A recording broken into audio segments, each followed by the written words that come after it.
Bien, buenos días entonces.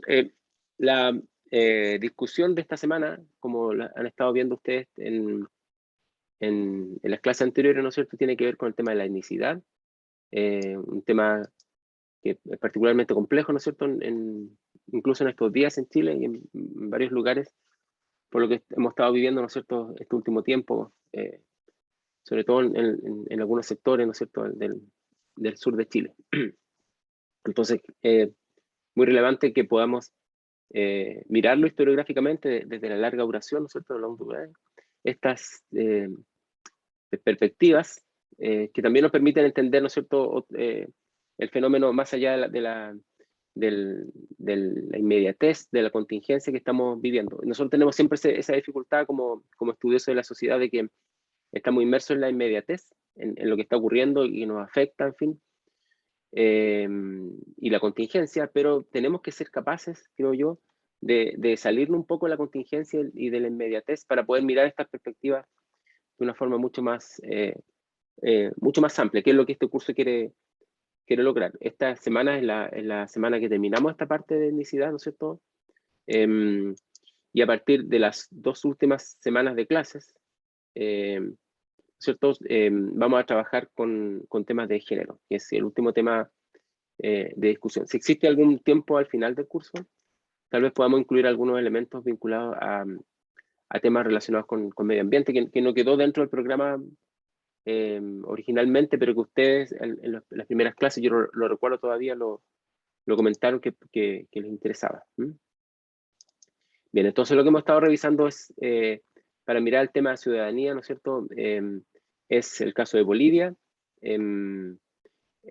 Vamos a mirar un poco, tal vez, si tenemos tiempo, algunos elementos vinculados al Perú y Ecuador, que también son importantes para entenderlo esto en el siglo XX, pero creo que es más relevante discutirlos solamente con el caso de Bolivia, que ya da, ¿no es cierto?, un margen de discusión importante.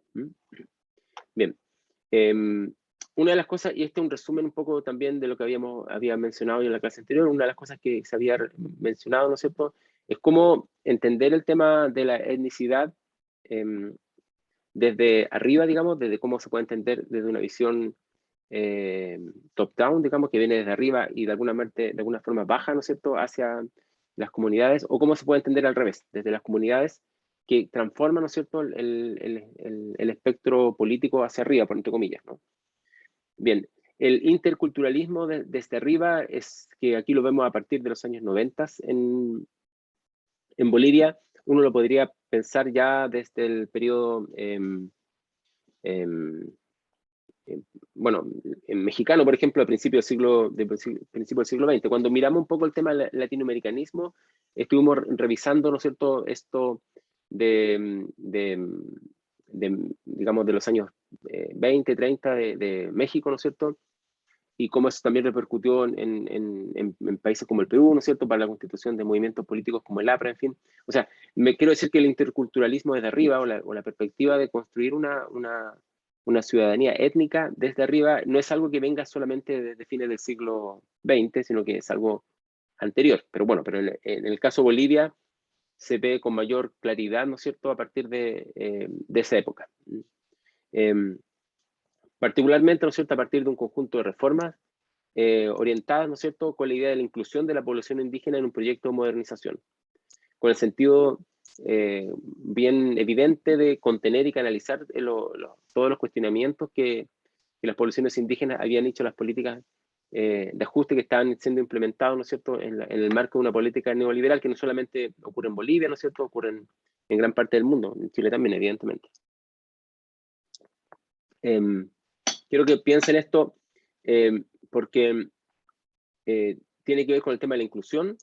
Ya yo lo he discutido, ¿no es cierto?, en la clase, ¿no es cierto?, esta perspectiva de cómo se pretende de alguna manera homogeneizar grupos que son distintos, ¿no es cierto?, a ciertos mínimos comunes, por así decirlo, que son parte de la identidad nacional o de las perspectivas nacionales, por ejemplo, el idioma, mantener el idioma español, mantener ciertos elementos culturales, ¿no es cierto?, y es como si le dijeran, bueno, mantengan su propia cultura, pero dentro de los espacios locales, ¿no es cierto? Pero cuando sean parte del espacio nacional, tienen que ser, de alguna manera, tienen que adaptarse, ¿no es cierto? Y de esa manera se ve la inclusión. Esta es una discusión que también se hace en Europa hasta hoy día, y por eso que todos estos fenómenos, yo insisto que son fenómenos también globales, y también se apela un poco a eso. Por lo menos yo lo he visto en Alemania respecto, por ejemplo, a las poblaciones de origen turco, cuando se habla de la inclusión, y se puede ver en Francia también, pero lo conozco más por el caso alemán,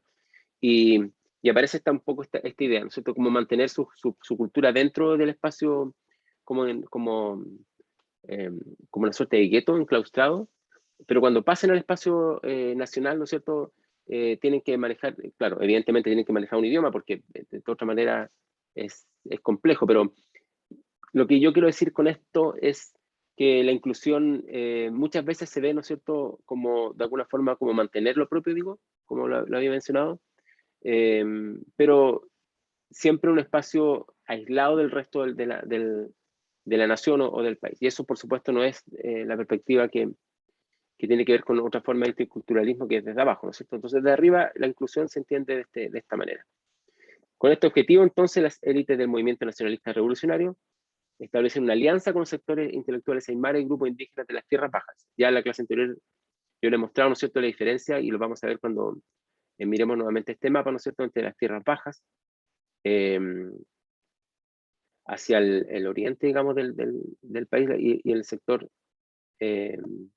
digamos, del altiplano, ¿no es cierto?, que hay una cierta diferencia entre grupos étnicos, y también en términos políticos se ha diferenciado.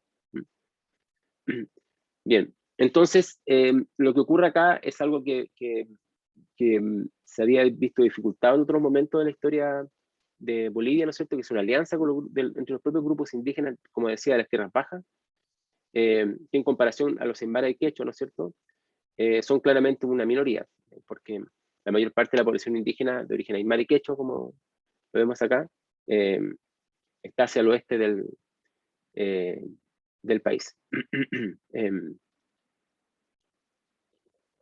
Y esto, como es construido desde arriba, ¿no es cierto?, permite que esta alianza de estos grupos indígenas, ¿no es cierto?, pueda hacer, ¿no es cierto?, dar una plataforma al gobierno de forma legítima para implementar políticas multiculturales que son desde arriba, ¿no es cierto?, que están basadas en el reconocimiento y provisión de derechos legales y políticos a minorías étnicas, que de minorías tiene poco, porque ustedes ven que la población en su mayoría es de origen indígena en Bolivia, ¿no?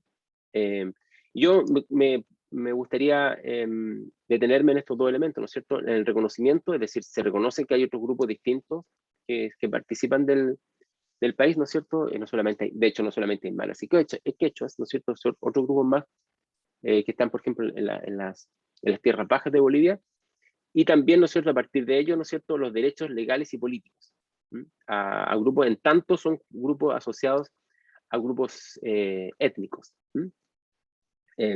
Esto que ya parecería muy, muy básico, ¿no es cierto?, está años luz de lo que hemos vivido nosotros en el caso de Chile, respecto de los derechos legales y políticos a los grupos indígenas.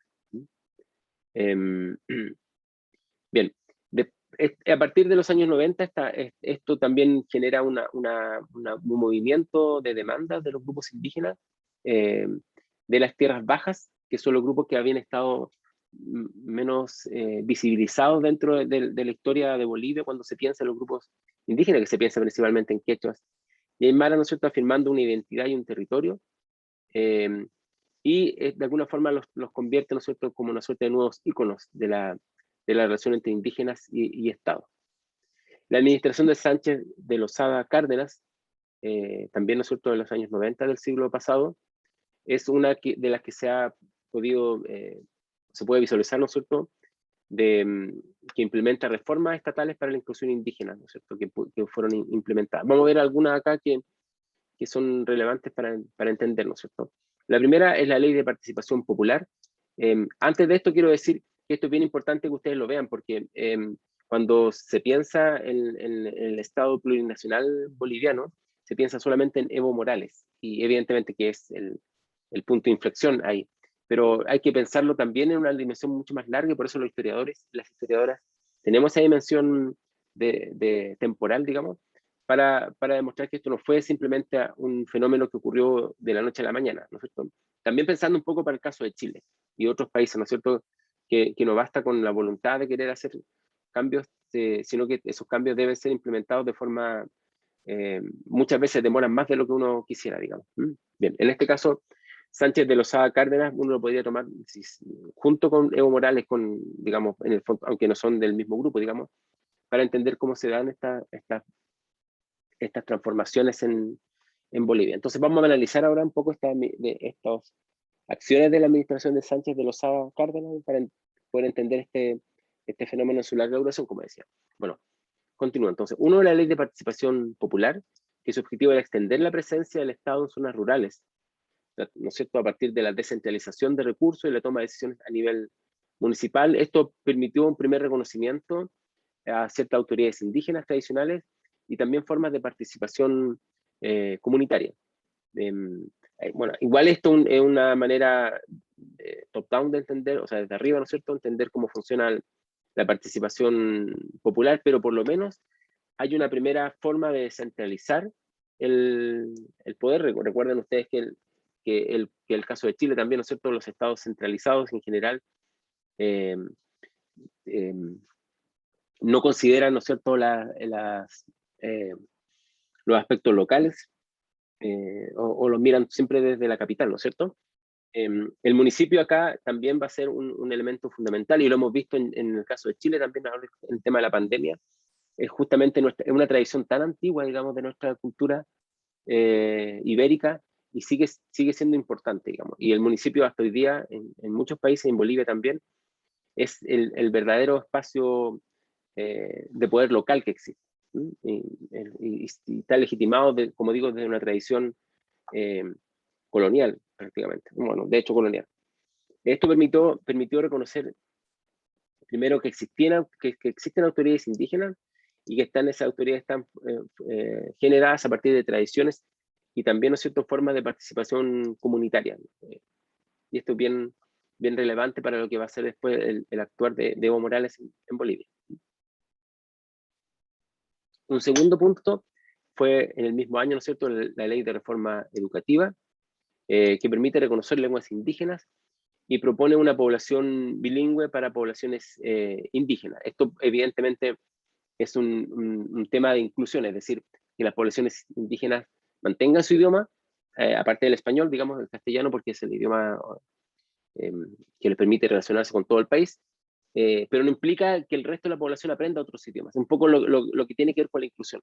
No significa que en el caso nuestro, por ejemplo, nosotros los chilenos, o que estamos acá, digamos, vivimos fuera de la Araucanía, no tenemos, o algunos que no tengan vínculos, o no tengamos vínculos con la Araucanía, aprendamos idiomas, ¿no es cierto?, como mapuzungún, o aymara, o quechua, no sé, u otros idiomas indígenas, sino que más bien es la posibilidad de que los propios indígenas de sus comunidades, ¿no es cierto?, mantengan sus idiomas, y que haya una educación en este sentido. El problema con esto, evidentemente, es bien relevante porque es un gran paso, pero el problema con esto es que eso es mirar a los grupos indígenas como que están viviendo siempre en comunidades aisladas del resto de la sociedad, y eso no es así.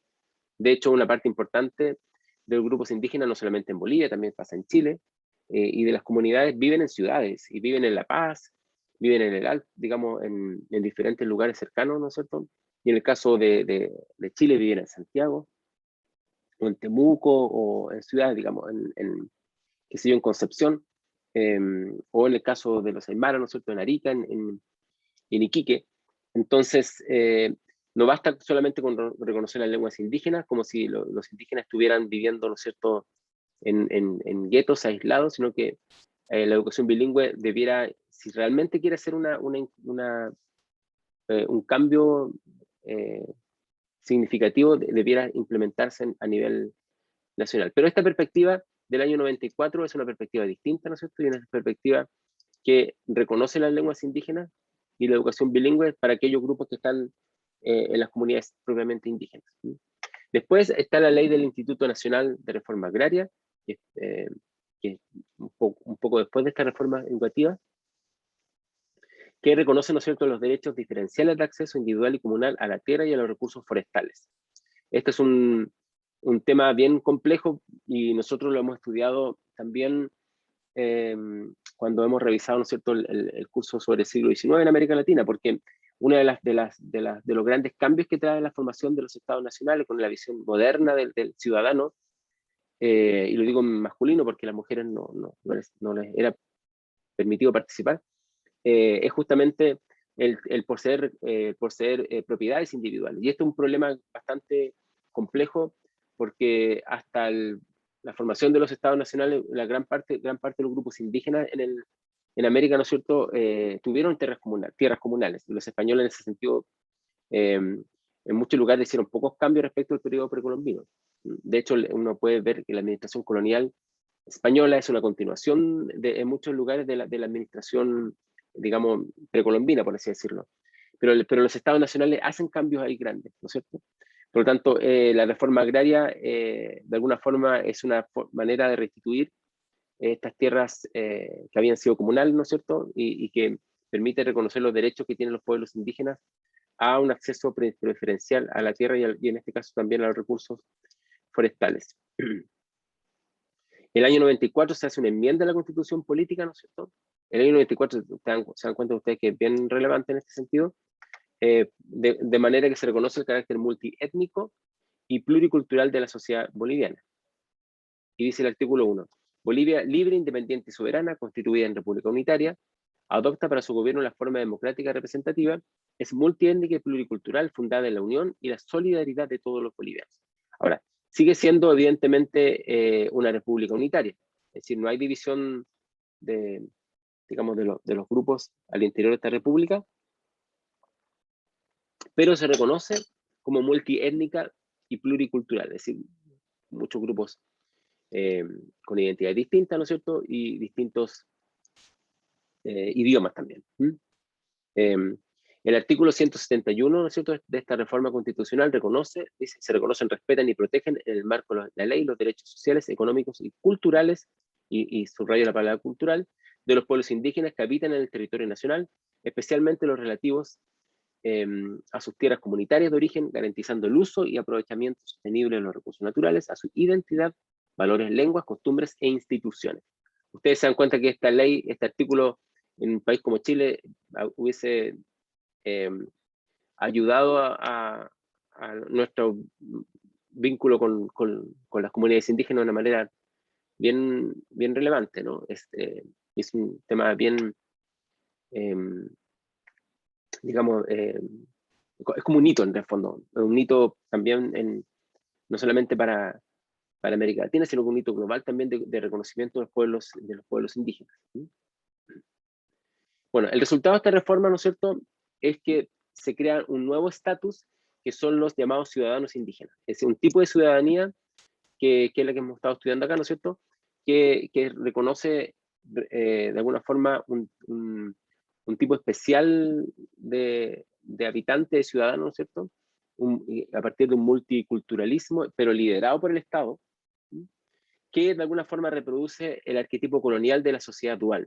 No olviden ustedes que, y lo han estudiado, seguramente lo recordarán del periodo colonial, de sus estudios sobre Chile y América, el periodo colonial, que el gran objetivo que tuvo, ¿no es cierto?, España, el imperio español, era justamente constituir esta sociedad dual, donde existieran los pueblos indígenas, digamos, de alguna forma alejado de lo que era la ciudad urbana o el espacio europeo, ¿no es cierto? Y había toda una política de limpieza de sangre también, que atestiguaba que si uno tenía un origen español, digamos, tenía mayores derechos que otros que podían tener mezclas con indígenas o otros grupos que habían llegado posteriormente a América, por ejemplo, desde África. Y la idea, el ideal de los españoles era justamente que las ciudades estuvieran constituidas solamente, o compuestas, perdón, y habitadas solamente por europeos, ¿no es cierto? Y los pueblos de indios que estaban cerca, ¿no es cierto?, podían, ¿no es cierto?, ser los que participaran al servicio, lo que fuese, pero que hubiese una cierta separación. En el fondo lo que hace Bolivia es reconstituir de alguna manera a fin del siglo XX, ¿no es cierto?, esta idea de la sociedad dual. De esta forma se configuran sistemas institucionales dobles, digamos, uno para las poblaciones indígenas, que están vinculadas todavía a espacios rurales, y otra para el resto de los ciudadanos bolivianos. Y subrayo también los espacios rurales, porque esto también parte del supuesto de que la mayor parte de la población indígena no vive en la ciudad. Y eso sabemos que no es el caso ni siquiera en Bolivia, aunque es importante la población indígena que vive, evidentemente la mayoría o gran parte vive en el campo, pero esto no reconocería como una ciudadanía especial a aquellas poblaciones que viven en las ciudades.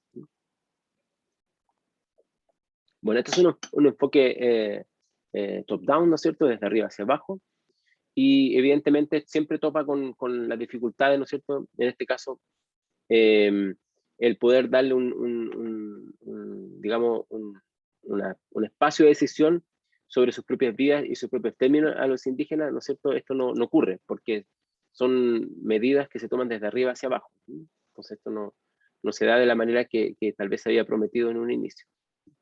Bien.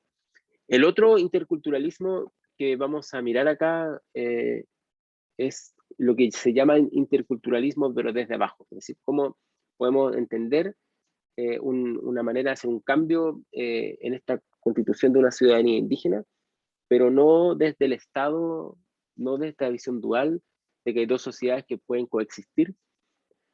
Es que es un modelo que también existe en Europa, digamos, donde se aceptan, ¿no es cierto?, distintos grupos con distintos orígenes étnicos, pero en la medida que estén viviendo de forma separada. Entonces, no hay una obligación, ni mucho menos, ni un impedimento por legal, ni mucho menos, tampoco ocurre eso, pero en la práctica un poco funciona así. Bien, en el caso de Bolivia, ¿no es cierto?, Evo Morales, como dije, ¿no es cierto?, es una figura que a nosotros nos importa porque es un punto de inflexión en esta constitución de esta sociedad nueva, digamos, de una ciudadanía indígena. Y emerge, ¿no es cierto?, tras una serie de conflictos políticos. El 2005 se convierte presidente de Bolivia con un apoyo electoral enorme, ¿no es cierto?, 54% de los votos, y hay que confiar en las votaciones que se han hecho en Bolivia, incluso la última, donde fue bastante cuestionado porque los observadores internacionales, en gran parte de las elecciones, no estoy seguro si en todas, pero en las últimas por lo menos, han declarado que no hubo fraude, por ejemplo. Entonces eso es bien importante dejarlo claro. Es algo sin precedentes, tanto por la cantidad de votos que obtiene, como también por el hecho que por primera vez una persona de origen indígena, ¿no es cierto?, llega a ser presidente de Bolivia. Bueno, con Morales entonces, ya en su cargo de presidente, comienza una reforma constitucional para construir un nuevo contrato social que redefina las relaciones indígena-Estado. A partir de ahí, ¿no es cierto?, se inaugura una asamblea constituyente con la tarea de elaborar esta nueva constitución. La idea es que la nueva constitución del piso, digamos, para poder construir esta nueva relación entre los indígenas y el Estado en Bolivia.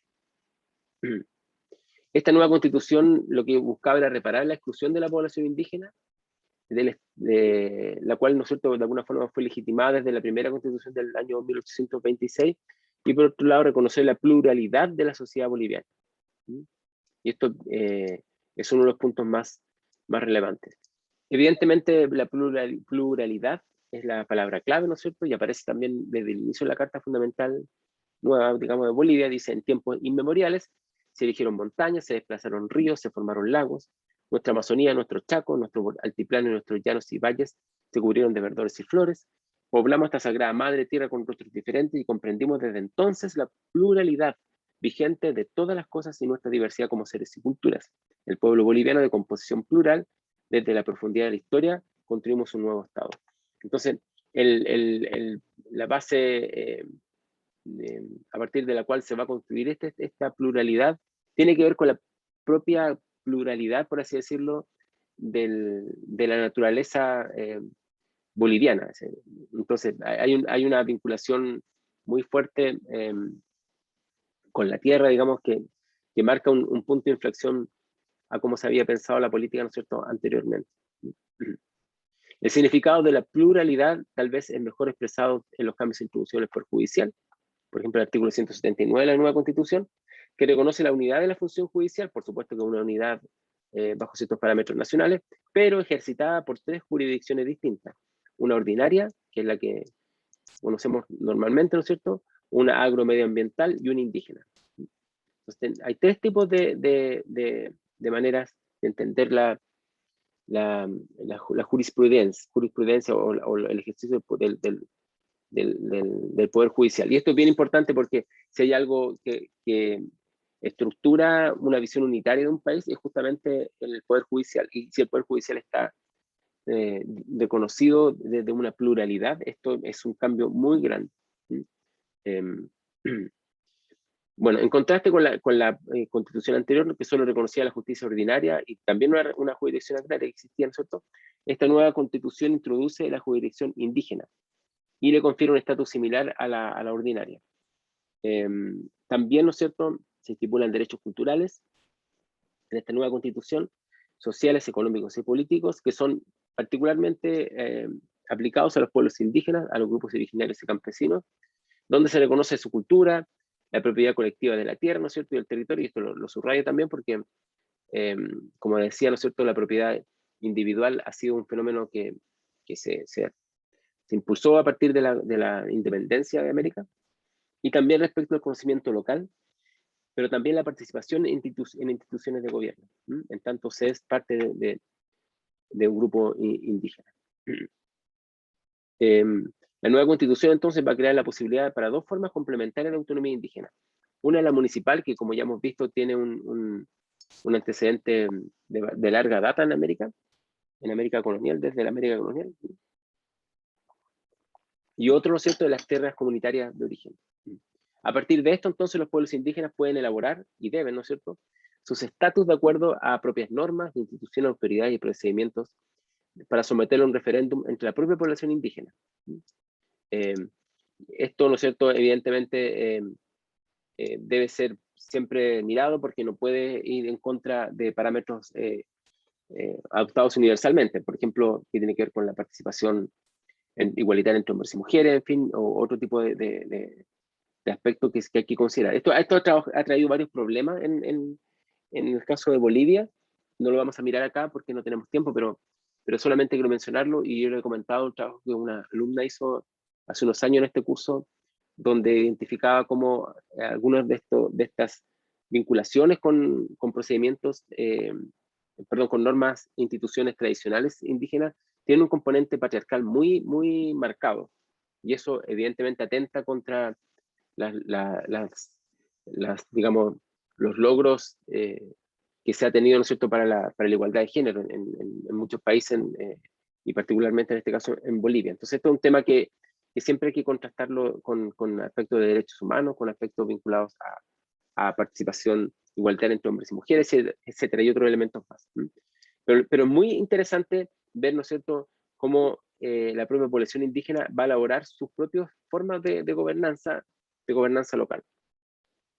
Romero y Albó, que son autores bien relevantes para estos temas, ¿no es cierto?, han afirmado que las autonomías indígenas municipales tienen más posibilidades en la región andina entre los quechuas y aymaras, en tanto que las autonomías vía tierras comunitarias de origen, ¿no es cierto?, se ven más claramente en las poblaciones indígenas de las tierras bajas, ¿no es cierto?, como acá hemos visto ya varias veces, ¿no es cierto?, esta diferenciación que se hace en Bolivia entre las tierras bajas, ¿no es cierto?, que están acá donde estoy poniendo el cursor, ¿no es cierto?, o las tierras altas, que es Oruro, Potosí, que son territorios vinculados al altiplano. Esta diferencia la vamos a mirar varias veces en el caso de Bolivia. Bien, como parte de los cambios del nuevo régimen enfatiza entonces la autodeterminación pedagógica. ¿Qué entiende por eso, no es cierto? La descolonización, una educación orientada a la producción, educación trilingüe y una real democratización de la educación. Esta propuesta de ley educativa es una propuesta que ustedes debieran analizar para entender, ¿no es cierto?, cómo los cambios efectivamente se pueden hacer desde abajo. No desde arriba hacia abajo como habían sido los 90, sino que a partir de una autodeterminación pedagógica donde las propias comunidades puedan, ¿no es cierto?, encontrar sus parámetros, su perspectiva para, ¿no es cierto?, hacer una formación pluricultural. Por otro lado, ¿no es cierto?, también una nueva ley agraria buscó acelerar el proceso de recuperación de tierras indígenas, privilegiando los derechos de las comunidades, propias comunidades indígenas y campesinas, y la expropiación de tierras de grandes hacendados en las tierras bajas, que es justamente el lugar donde esto está más afectado respecto de las tierras de origen comunitario.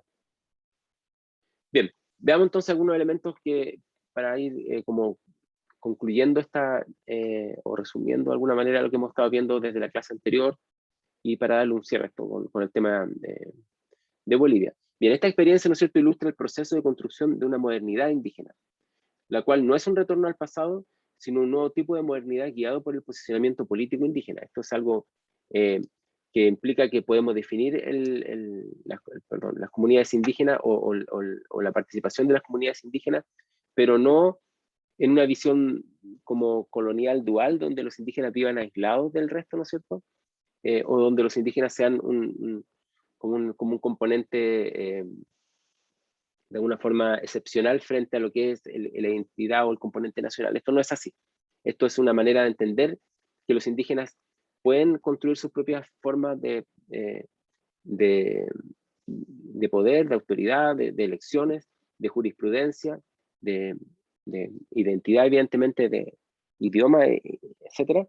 Pero al mismo tiempo, ¿no es cierto?, participar por igual con otros grupos, ¿no es cierto?, en el país, en el marco de una sociedad pluricultural, y no pensar que la asimilación de los pueblos indígenas implica someterse de alguna manera a preceptos que son homogeneizantes. Y esto es bien relevante. Y también, ¿no es cierto?, la gradual apropiación de elementos cruciales modernos, como la educación occidental, el idioma castellano, la política, el encontrar resquicios en leyes existentes y finalmente la toma de la estructura del Estado fueron cruciales en la lucha y defensa de los derechos indígenas. Significa que defender y luchar por los derechos indígenas no es retrotraernos a una perspectiva colonial, ¿no es cierto?, en la cual uno pueda de alguna forma construir estas sociedades duales, sino más bien hacer un país que ponga a todos, de alguna forma, sus grupos de igual a igual, actuando de igual a igual, ¿cierto? Y esto es lo que se hizo en Bolivia. Eso no significa abandonar el idioma castellano, por supuesto, ni mucho menos, y tampoco la sociedad occidental, sino que implica integrarse con ellos a partir de las posiciones propias. Este ganar derecho, ¿no es cierto?, es el resultado no solo de afirmar y defender una identidad, sino también de la integración de elementos modernos. Y creo que esto es bien importante porque muchas veces se tiende a mirar a los pueblos indígenas como si tuvieran, de alguna forma, estuvieran enclaustrados en el tiempo. Hay una mirada sobre todo de gente que no es indígena, pero también de los propios grupos indígenas, creo yo, y pasa en Chile también. Esto ustedes lo pueden ver en el caso de la Araucanía, lo veo yo más claramente, como si miráramos a los pueblos indígenas como si vivieran en el siglo XIV, en el siglo XV, y no mirar las comunidades indígenas, qué sé yo, están integradas, ¿no es cierto?, el mundo global, también usan iPhone, teléfono celular, también ven Netflix, no sé, y no verlos como una especie de museo, digamos. Esto es súper importante porque eso implica reconocer una ciudadanía de una manera, digamos, mucho más contemporánea. En contraste a otras experiencias contemporáneas de la emancipación en América, como Perú y Guatemala, ¿no es cierto?, los procesos de emancipación y descolonización indígena en Bolivia no apelaron a la confrontación violenta de tipo guerrilla, aunque también hubo algunas guerrillas, pero que no dieron resultados, ¿no es cierto?, sino a la combinación de protestas sociales, y políticas, alianzas con partidos tradicionales y negociaciones institucionales para firmar su estatus de mayoría. Esto es bien relevante porque implica que, bueno, que el modelo militar no ha tenido ningún tipo digamos, de resultado. Y lo que trae es más violencia. Claro, la violencia siempre trae más violencia, y lo podemos ver en la Araucanía nosotros, lamentablemente, en estos días, y es bien triste, ¿no es cierto?, mirarlo desde el punto de vista de cómo lo vemos en Chile, digamos, y es evidente que la salida militar no es salida, es simplemente un callejón que hace que las demandas de los pueblos indígenas sean cada vez más difíciles de finalmente de abordar. Porque de hecho le conviene a aquellos grupos que no quieren que estas demandas se expresen porque quieren mantener, por ejemplo, su acceso privilegiado a las tierras que originalmente fueron tierras indígenas, o que están preocupados, ¿no es cierto?, de no alterar el sistema nacional del idioma. En fin, estos grupos les conviene, entre comillas, ¿no es cierto?, en el fondo, la violencia que alguien quiera alcanzar por vía violenta, ¿no es cierto?, las demandas indígenas. Esto es bien claro. Bolivia es un caso bien interesante de cómo el modelo también de la guerrilla de Cuba, ¿no es cierto?, es un fracaso, y es interesante que Evo Morales haya ido, ¿no es cierto?, al funeral de Fidel Castro, cuando el modelo de Fidel Castro finalmente no logró imponerse más allá de la Guerra Fría en América Latina, y lo que dio realmente resultado y cambio en Bolivia fue justamente una negociación, una combinación de la protesta, por supuesto, estar siempre atento a cómo se van dando los acontecimientos, aliarse con aquellos partidos tradicionales, ¿no es cierto?, mostrar que son mayoría, y eso ha sido importante. Sobre todo, ¿no es cierto?, optar por los medios democráticos, porque los medios democráticos son los que finalmente le dan la legitimidad al sistema, y no el medio violento. El medio violento siempre va a estar discutido, y lo hemos visto en Chile, ¿cierto? Esta experiencia boliviana, muestra que construir una sociedad más diversa, igualitaria y culturalmente inclusiva, dentro de un contexto de cambio y crisis, sigue siendo el camino democrático, y eso implica, ¿no es cierto?, la transformación de las instituciones actuales, ¿no es cierto?, en este marco democrático.